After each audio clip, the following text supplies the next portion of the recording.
Hey everybody, it's Chris Rand with WBR Insights. I'm pleased to introduce Jonathan Weiss, Vice President, Emerging Technologies with Software AG. John, take it away. Thanks so much, Chris. Good afternoon, good morning, good evening, everybody.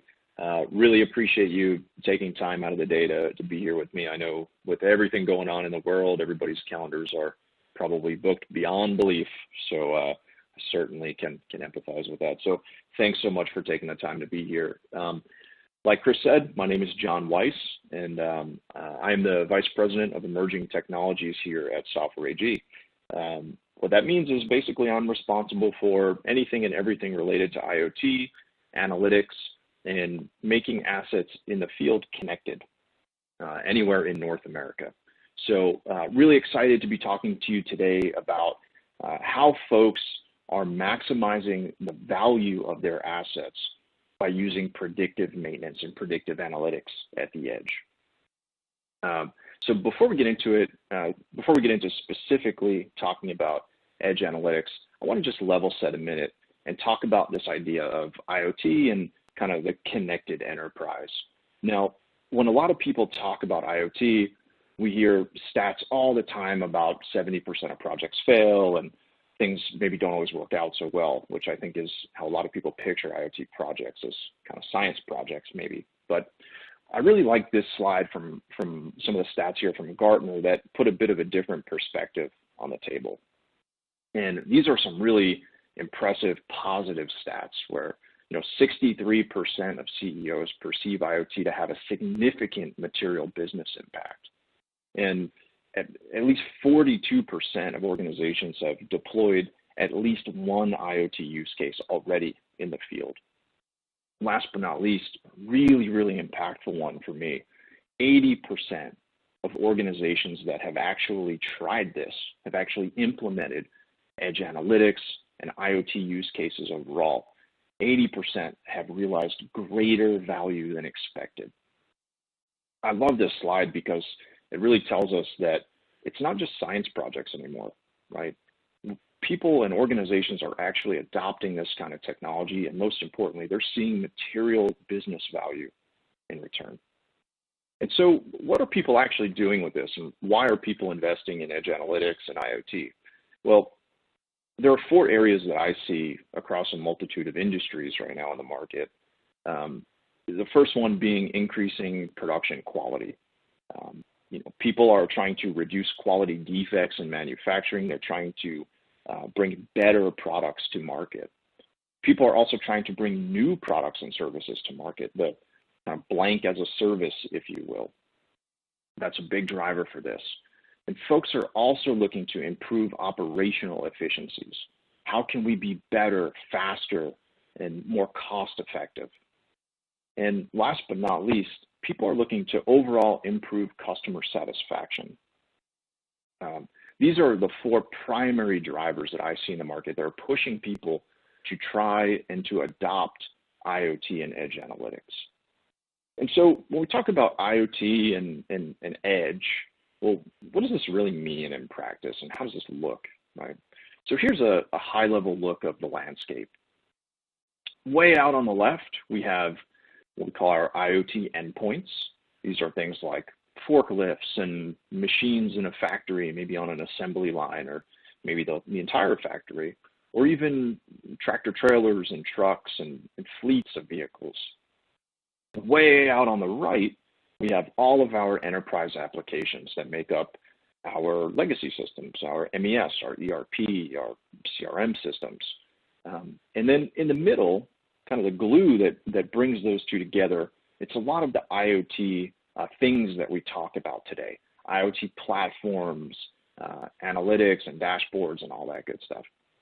So when you put it all together, you have this flow from left to right that involves your IoT endpoints that communicate usually to some kind of a gateway. This is a piece of hardware that then sends data out to the cloud. And typically this is an IoT platform. Maybe you've purchased a platform, maybe you've built one in-house. And then the final piece of this is when you've driven some actionable insights from your IoT data, well, you have to make it meaningful by having it impact the rest of the business, right? That's where communicating out to those enterprise systems comes into play. And so I can spend a lot of time talking about this entire flow, but for the purposes of today, we're going to stay pretty focused on the edge. And when I say the edge, I mean it's the area of this where all of the data is actually being collected, right? It's the IoT endpoints and potentially a gateway or a piece of hardware that might live way out by those assets that are actually collecting data. And so just for the sake of level setting and for definitions, I just want to explain a little bit about what edge computing is and what do we really mean by this. So this is some information from Gartner, and Gartner defines edge computing as solutions that facilitate data processing at or near the source of data generation. So what's really impactful to me about this architecture, of course, we know a lot of things happen way up at the cloud, right at the top of this triangle, but more and more and more things are happening way out at the edge, at the bottom of this triangle, at the train or the factory or the car, right? But what's really powerful is until I saw this report from Gartner, I didn't realize just how much was actually going toward the edge and edge compute. Now, right now, there's about 10% of enterprise-generated data that's created and processed outside of what we would say a traditional centralized data center or cloud. But what's amazing is by 2025, like 5 years away, by 2025, Gartner predicts that 10% is going to turn into 75% of data will be processed and generated at the edge. That is a massive shift from going from the cloud down to the edge. And I think there are a number of drivers, some related to cost, some related to latency concerns. And when we talk about predictive maintenance, I think some of the latency concerns are potentially the most important, right? What I mean by that is there's a finite time to take action to capitalize on it the most, meaning when you determine that there is an event that has occurred or that's going to occur, you only have so much time to actually act to where you're generating tremendous business value or saving a lot of money. And so what you can see here is that the longer you wait to actually respond to an event, the more time it takes, well, the less business value you've actually generated.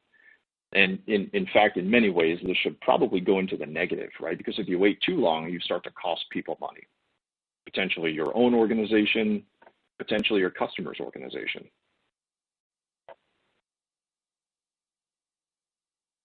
So Forrester calls this perishable insights. The longer you wait, let's say the worse it gets from a value perspective. You're losing value. Now, McKinsey has identified a handful of industries that are hyper-focused and really growth engines in the edge market. When we look at travel and logistics, or the public sector and utilities, global energy and materials, for example, all of these are verticals that are staying really, really focused and investing tremendously in edge compute and analytics. Now, we at Software AG, we've identified 127 different edge use cases where we actually see people putting this to practice today, capitalizing on the benefits of predictive maintenance, edge analytics, and the likes. And we've narrowed those down to three different verticals that seem to be really, really focused on this. For us, what we see in the market, for sure, fleet management and logistics, utilities, and definitely global energy organizations. And so when we talk about this shift from predictive maintenance, or from let's say our standard maintenance, right, reactive maintenance, down to predictive maintenance, well, how does this actually look and how does it equate to savings? And so I created this chart to serve as a bit of a visual. And what you'll see here is today, our reactive, or we can call it corrective maintenance, it all sits way out in the red in the unplanned downtime space. Without predictive maintenance, well, we can't predict anything is going to happen, right? So we're just reacting to things. Now, the problem is we can't start to react to it until it's already occurred, right? So this means this begins when we have an unplanned downtime event. So in a typical situation, boom, an asset breaks. There's now an unplanned downtime event. Now we have to prepare to fix it. We have to figure out, okay, what just went wrong? What parts do I need? What materials do I need? And how can I go about fixing this thing? Then you have to actually fix this thing, right? So it takes quite a bit of time. This is the longest amount of unplanned downtime in this scenario, right, that you will sustain in your business, but also it's the highest cost if you look at the bottom here. Now, some folks have transitioned to more of a preventative maintenance planning and scheduling. Very common in many industries where we're working on a schedule, right? And we're doing maintenance prep based on a timeline to then actually execute maintenance based on some kind of failure estimation, right? The problem is our estimations are not always right. So there's a very good chance that as you're planning to do your maintenance, an unplanned downtime event can occur because you're working solely on a schedule. You don't know if your asset is actually being overworked to the point that it's going to break down quicker, right, than expected. Now, vice versa, this can also introduce waste because you may be now servicing something that doesn't quite yet need to be serviced, and then you're potentially wasting good materials. Now, where a lot of folks are starting to adopt IoT and analytics today, it's in this condition monitoring thing. Some folks call it condition-based monitoring. Now, in this situation, we're getting a little bit outside of the preventative maintenance, and it's more about let's observe in real time how our assets are performing. And based on what we see today with our connected assets, we can project on more of a utilization matrix, if you will, when they're going to need to be serviced. Now, again, we're getting less and less into the red here, so there's less of a chance of an unplanned downtime event. But even in this situation, there's still a bit of risk because, well, we don't have the advanced analytics that we would be using in something like predictive maintenance. This is more of a kind of, let's say, observe and react before something happens, right? Proactive, I should say. Now, last but not least, the reason why we're here today and where everybody's trying to go with their maintenance scheduling is predictive maintenance. We have fault prediction that's occurring way in advance, right? And there's a lot of time you'll see here in maintenance preparation because things are constantly being monitored and assessed and measured. Now, this is also the lowest cost model, meaning you will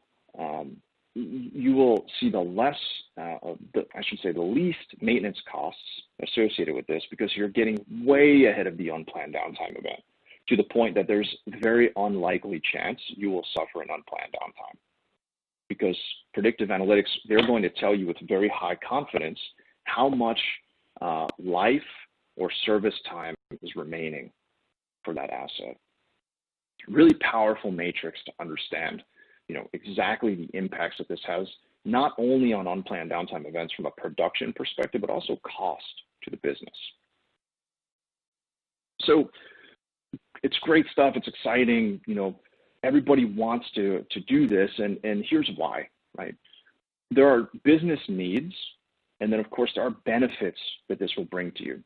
The business needs, why people are embracing predictive analytics. Well, pretty straightforward, some of these, but the business wants to respond to problems as quickly as possible, right? Now, by implementing predictive analytics at the edge, they're getting data right when it happens, right where it happens. So they're able to make informed decisions where it matters most.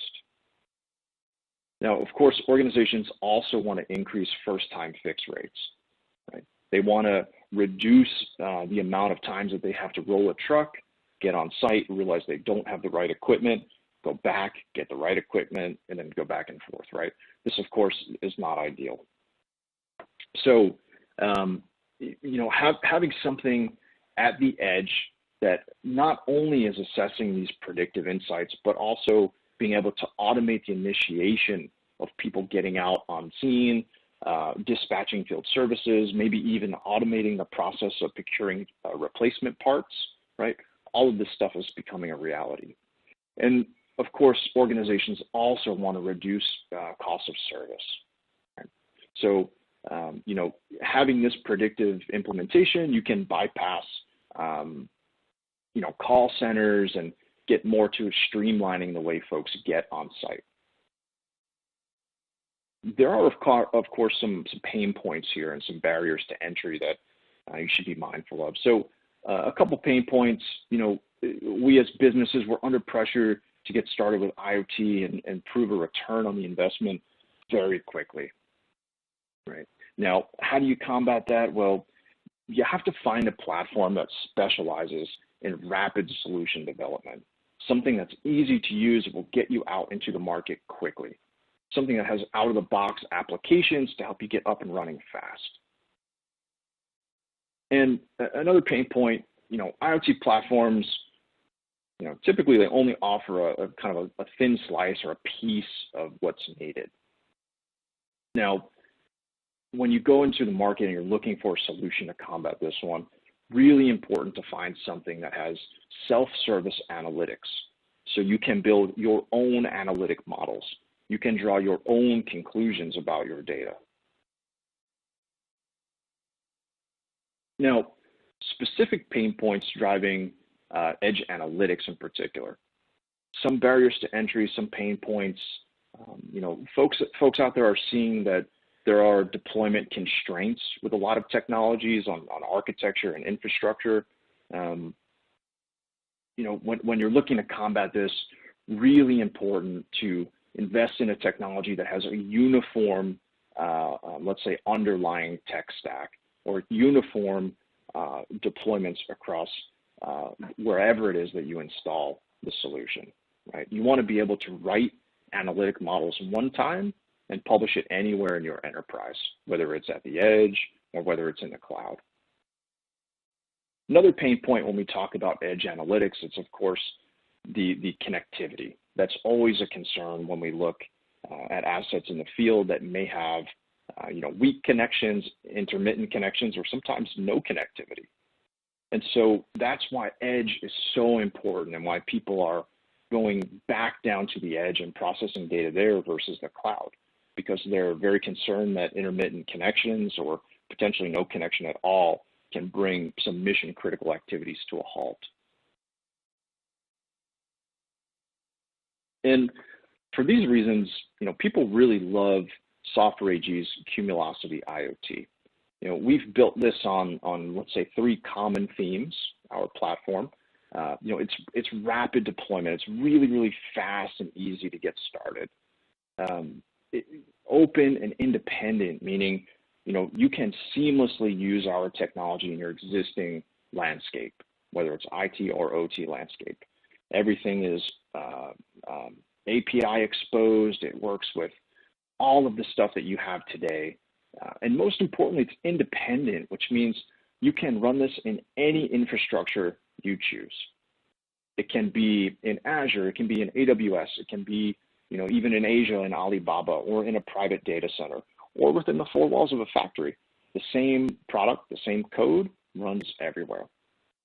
And last but not least, really important when we talk about edge, we have a distributed architecture, which means you can take our IoT platform and run it anywhere from edge way up to cloud and anywhere in between.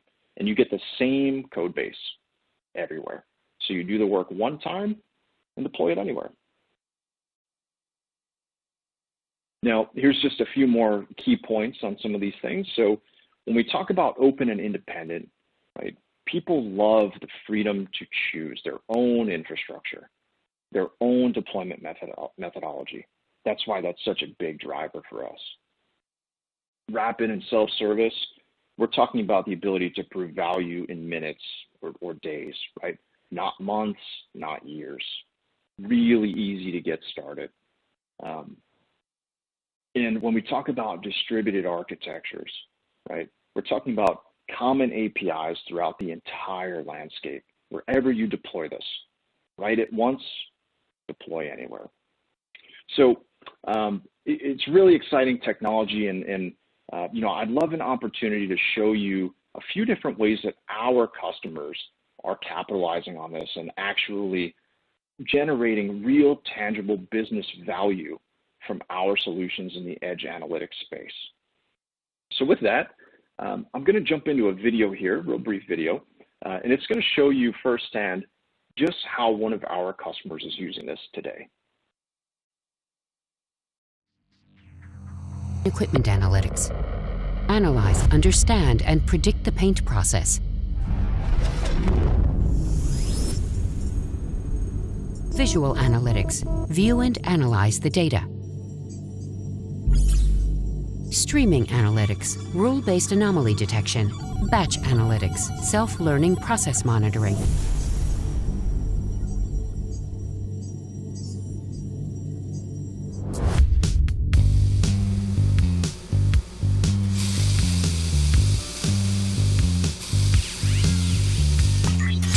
Ongoing analysis of data stream in real time. Anomaly detected with streaming analytics.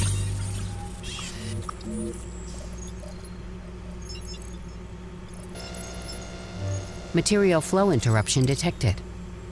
Quality problem on right door.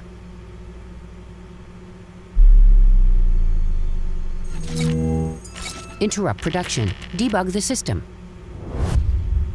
Mark the body for spot repair.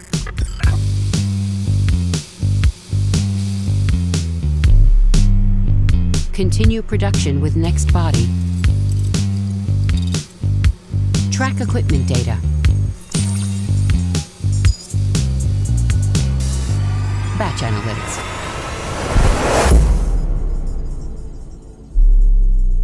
Make forecasts based on historical data. Learn from the data.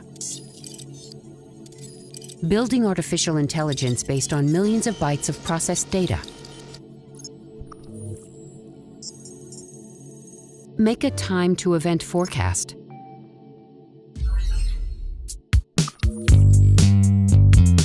Create a predictive maintenance task. Scheduled task in EcoScreen Maintenance Assistant.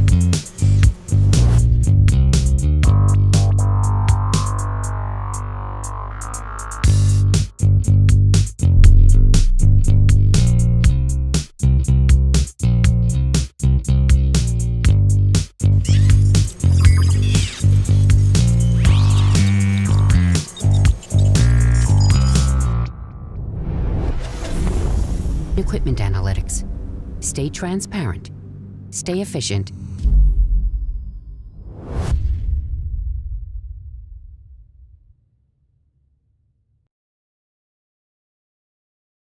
I love that video because, well, for a number of reasons. One, really love cars, but also I really get excited about edge analytics. I think it's super cool. But I guess that's why I'm here, right? So anyway, DUR, they manufacture painting robots. If you've seen a car on the road, you've probably seen a car that's painted by DUR. You'll find these robots just about anywhere. Now, before DUR came to us for predictive maintenance and edge analytics, the painting process was very different. Automotive manufacturers would use these robots to paint a car. The car would come out of the paint booth, and then they would go through a quality inspection. If they found a defect, they would strip the paint, put it back through the booth. Tremendous amount of waste, tremendous amount of time if there was a defect detected. So what DUR did was DUR came to us and said, hey, this is our current landscape. How can you help us at the edge make smart, informed decisions and predictions about quality? And we said, here's what we can do. And fast forward, right? We brought to market for DUR a predictive analytics edge solution that can detect if they are going to have a quality defect in that paint booth with extremely high confidence. And if they will have a defect, they can actually on the fly change the mixture of the paint, add more water, add more paint solvent, whatever the case may be. They can make these adjustments on the fly to ensure that they do not have a quality defect. Really, really powerful stuff. Actually increased quality, and it had a 50% paint consumption decrease. So they saved 50% of paint usage per car. They were consuming about 2.5 liters of paint every car. They got that down to 1 liter. Really powerful. Another use case, there's a manufacturer of wind turbines. They connect over 5,000, it's actually almost 6,000 now, wind turbines all across Europe. And they use our edge analytics to do things like detect vibrations and any other kind of anomalies on a multitude of sensors on these wind turbines. Now, they do all of the edge processing right there at the wind farm. And these things are massive amounts of data. Each wind turbine, remember almost 6,000 wind turbines, right? Each one generates just around 15 terabytes of data a day. Tremendous amount of data. And they're using our edge analytics, both predictive and just real-time streaming analytics, to assess a multitude of sensors. And when they have a prediction with high confidence that a failure is going to occur, or they detect something in real time that is an anomaly, they send the data from the edge up to the cloud. Remember, we talked about the distributed architecture, and autonomously dispatch field services to go service the wind turbine. Really cool use case. Well, you know, I could talk about this stuff all day, but I think I'm just about out of time. So I'd love to leave this here with you. Really encourage you to come see firsthand why Gartner and Forrester and McNation and all of the analysts just love this technology. softwareag.com/IoT. You can try this actually firsthand, 30-day commitment-free free trial.